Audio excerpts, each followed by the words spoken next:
So everything that you've seen so far, everything that you guys host, it runs on Frappe Cloud.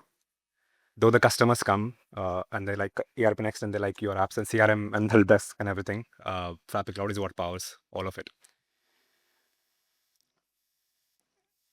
Just like the year before,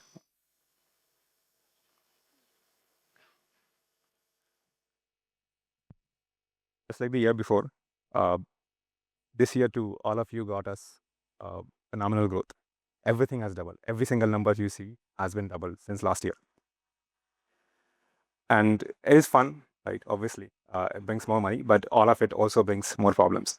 Problems that are fun, but problems, nonetheless, problems that are interesting, problems that we want to solve. And because everything is doubling every year, some of the things that we build don't really keep up, right? So we have to put in more energy, more work into keeping the stuff that you think should just keep as is. Just takes more and more work every single year. And then some of that essentially shows up as more operational work for our 2% support team, Sharik and Balu. And we keep getting feedback from the community, right? You guys keep going out, keep talking to customers, and you keep finding bigger customers, government, huge enterprises, and then keep asking for more and more stuff in return. All of this clearly needs a lot of engineering bandwidth, right? And then enter Aditya.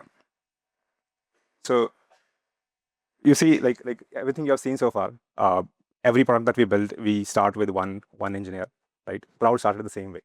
I started with one engineer, and then slowly the team grew to a modest size, 4 or 5 engineers, something like that.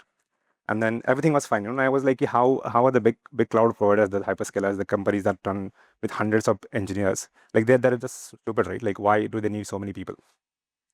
And then I, being the smartest and everything, is going to pull it off with a team of 5 people, right? Then the small team left, right? Otto and Meet, traders. So I said, fuck this shit. And I said, instead of fixing the problem, let's just ignore it, and I'll work on something that is interesting, because that is what everybody seems to be doing. And I started working on the project that I really wanted to work on. Okay, this is basically just deploying Fabric Cloud on bare metal instead of deploying on AWS and other people's cloud. And clearly, ignoring problem doesn't make it better, so it made it worse. And then I was like, you know what? I will come and fix this problem. I'll do what needs to be done, but I'll do it maybe in 6 months, maybe in 3 months. And then that again didn't help. Right?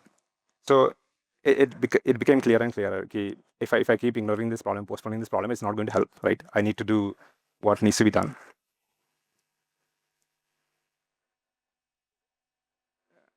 So instead of working on the projects that I want to build, I should do what needs to be done. Build a team that builds the product. And this hesitancy essentially took some toll, right? The ERBNX people, Nabeen, Michelle had the same issue as I did, but they are like far ahead of me because I kept waiting on this conversion from engineer to a manager, and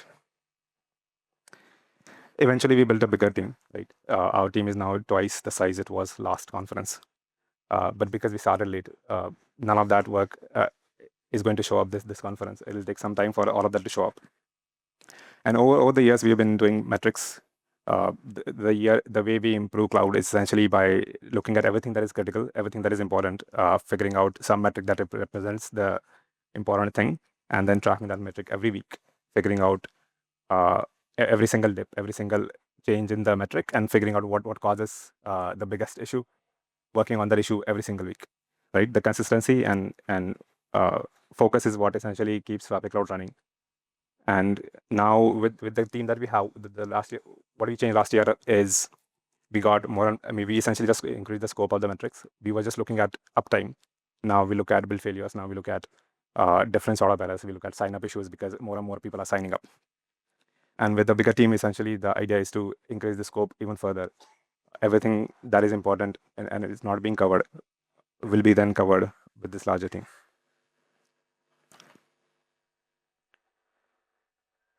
And all of these feature requests keep coming in, right? We are making some progress on some of them, but I really, going ahead, I really want to focus on a few things, right? Everybody loves the platform. You guys have complaints about the service, but everybody loves the platform. Everybody's like, it has made significant improvement in our lives. So I want to put insane amount of difference between anything else out there and Frappe Cloud. And then the other thing I want to do is I want to place our server in every single country. Right now we're doing like 10 regions. We want to go everywhere our customers are.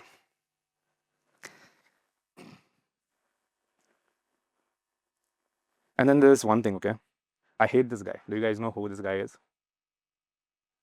We pay this guy $1 million a year, $1 million every year, okay? And they can buy big cars and big yachts. They can buy super yachts. Now this guy is buying space yachts. I don't want to keep paying him, right?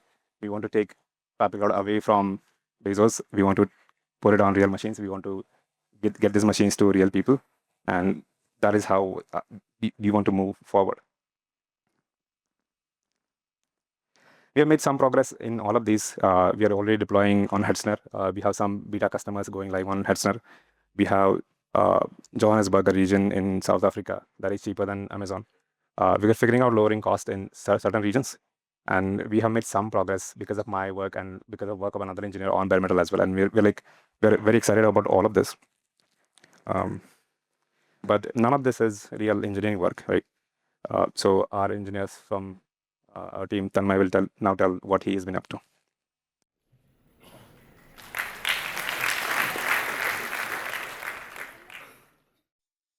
Hi, I am Tanmoy and I joined Frappe like last year in July. So at the starting month of joining, I just started picking up some random projects and fixing those things because I don't have context about like Frappe Cloud. But that was the story of few initial months. During my first quarterly review, Rushabh and Aditya suggested that Frappe Cloud needs better database management solutions. So we thought that uh, we'll build a new database control plane from scratch. Initially, that was the idea, but as we thought more about that, we understood that mm, we cannot just build it for like 6 months and suddenly move it to production and move every existing thing to this new design. Because with databases, the experiments are too much costly. Like in not in the money, it's actually if anything like slipped, any small bug slipped in a feature, some data can be lost from the database layer, and we don't want to do that because your data is getting lost and the reputation of Frappe Cloud is going to be damaged as well. So we plan that let's find out the missing pieces in Frappe Cloud and fix those issues one by one. So first thing, we focused on like securing the database access. As you know, in Frappe Cloud, you can create one read-only user or read-write user previously. But think about a scenario. You want to use Power BI or Frappe Insights or Metabase anything to give it access of like specific orders and items table. Uh, So in that case, we have launched this database user permission manager. So you can create multiple user with different level of permissions. You can even create specific user with table level access. If you want to just give specific permission of specific columns, you can even do that. And everything, whatever is this user is doing, everything is getting logged and auditable. So if any user do some modification in the database, is going to be logged and you can check later. Once we fix this problem, we have a next big problem that all the sites on Frappe Cloud is growing. Now think about a scenario like um, you have created a ERP site 5 years ago, and every month you are dumping 1 GB of data. Now it would be around 60 GB plus database, and 60 GB plus data is going to take like 30 minutes or 1 hour of time for backup. and that going to regress your site update, recoveries, everything. So we thought, let's do a alternative thing. Let's snapshot the EBS.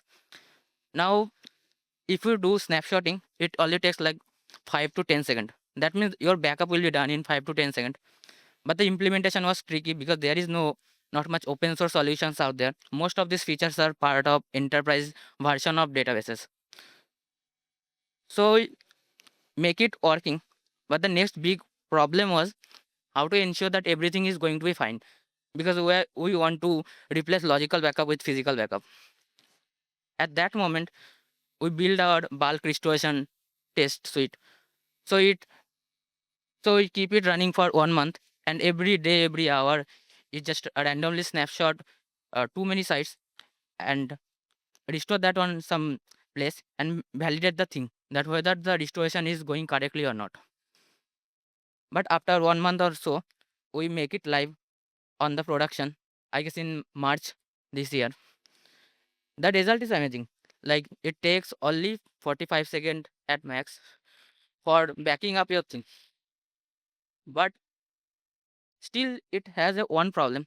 It has the dependency on the snapshot thing. But the snapshot sometimes takes 10 minutes or sometimes takes 1 hour. That is not predictable for us, and that can slow down your recovery.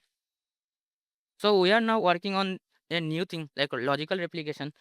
In this case, we will utilize the database replicas to make it happening. The backup will be faster and the restoration will be faster as well.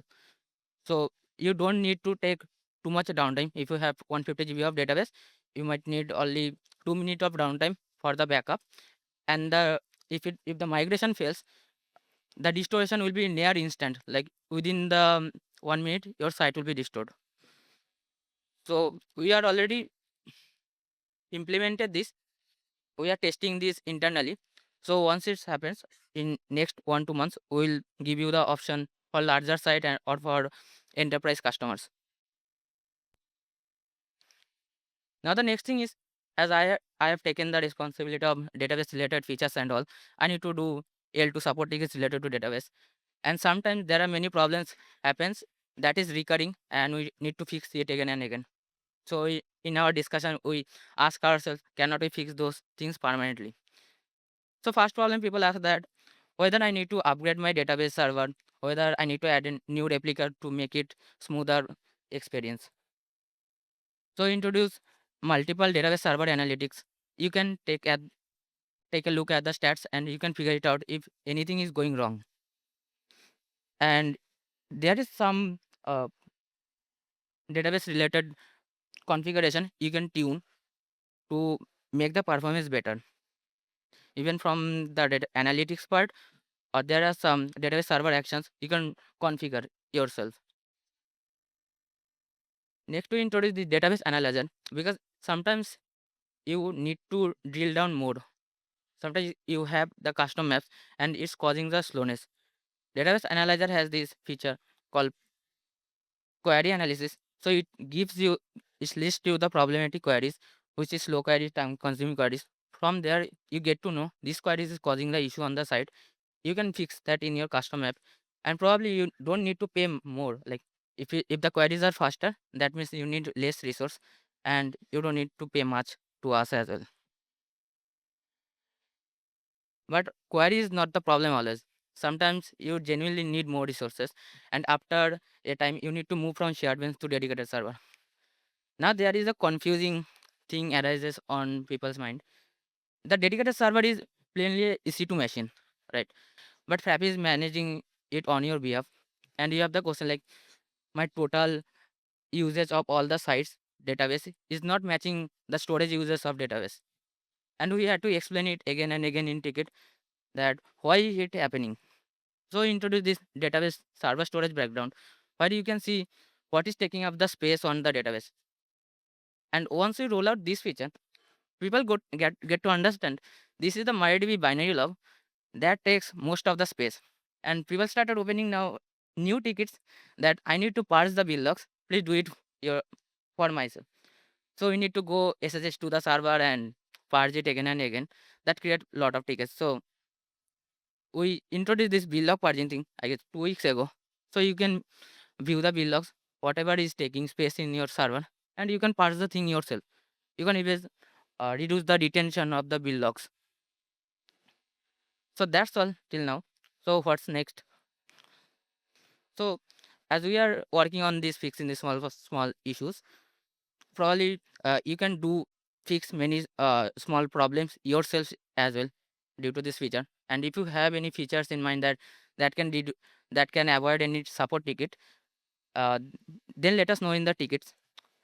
And next, if we get more time for working on these experimental features, we probably next year will have our own Frappe RDS kind of suite for better database management and scalability solution. Thank you. So Hello, everyone. I'm Aradhya, and I joined Cloud around 6 months back. But I do have some framework level experience. So I was assigned a few burning tasks as soon as I joined. So one of them was machine upgrades. So currently, we are using, or we were using, machines that were 5 years old and sixth generation machines. So we moved from those to newer, latest machines, which are eighth generation machines.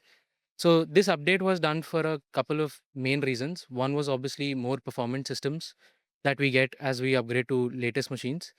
And also they were becoming extremely expensive to maintain in terms of operational costs. So we decided to move to these newer machines which cut our operational costs by around 50%. So these newer machines also had a hidden benefit of a dual disk. So now we had a dedicated disk for users. So we were able to segregate user data and OS level data exactly, and we were able to say what is user data, and we are only able to charge you guys for the data that you store and not for the overheads that Frappe Cloud comes with. So, so some of the benefits for this were also layered that we realized as well after we did this. So we were able to give you better control over your storage usages and with fewer risks. So one of them was we used to auto increase storage, and a lot of users had a lot of complaints with this. But we used to auto increase the storage as soon as it reached 90%. Uh, but now we did this because obviously the server, the operating system doesn't get space on the server, so it causes everything to go down. But now we are on a user dedicated disk, so if it even if it fills up, we have some liberty to keep running the server. Uh, so now we don't do this. We don't auto increase your storage. We give you the option to either clear up storage or even uh, add more storage as your at your convenience. So this avoids unexpected charges. So say at the end of the month you had an invoice that had a jump in your storage usage and you didn't even know about it because your server peaked somewhere and we decided to increase your storage without informing you. So we have avoided that now, and you won't see any unexpected charges on your invoice related to storage anymore. Another issue was people were never able to reduce their storage. Now we are able to reduce storage as well. So essentially, if you are on a dedicated server with 25 GB of storage, and say for the next 10 days you need 25 GB more because you are having more data requirements, so you were able to increase but never go back down to 25, and we always kept charging you for the 50 GB. So now we give you an option to reduce that storage. This is at the desk level right now, but we do have something in the pipeline for this as well. So you are now able to reduce your storage essentially. So this made people more vigilant in terms of their storage usage, and people started asking more questions of exactly where my storage is being used and why am I paying for this. But what there were some discrepancies that the users weren't aware of. So we decided to make something similar to the database analyzer that Tanmoy talked about. So this is a storage breakdown that we provide for every server, every dedicated server that you have, where you can see exactly which bench is using how much storage and what inside the bench. And if it's a site, then what inside the site as well. So you get the migrate size and the log size and public and private sizes as well. So we kept getting these questions to check the storage. So that's why we built this. So we realized that after building that, the number of tickets significantly reduced. So we saw that information over dependency is always better. So if you give you more information, you are less dependent on us and the whole support cycle and the frustrating support conversations. So we decided to show you more metrics. We decided to give you your bench resource usage as well. which means that all the metrics that we have access to internally, we provide them to you as well at the bench level. So these are metrics for one particular bench. So imagine if you have a site that is running slow or has some performance issues, you can go to the bench that the site is on and check what is the bench metrics for that, how much memory, CPU, and we have a few other metrics like networking metrics and stuff, and IO as well, that you can check and diagnose what is wrong with your bench before you have to go through the support cycle. So this flow of increasing transparency and quicker resolutions led us to make something called an incident manager and incident manager, which essentially detects and resolves your incidents quicker. So as we grow in terms of number of servers, our incidences also grow, and quite exponentially, as you can see the jump.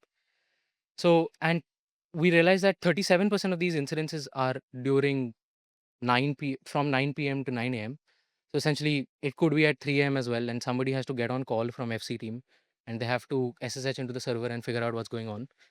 So we decided this is not the most appropriate process, because obviously it depends on the engineer availability as well.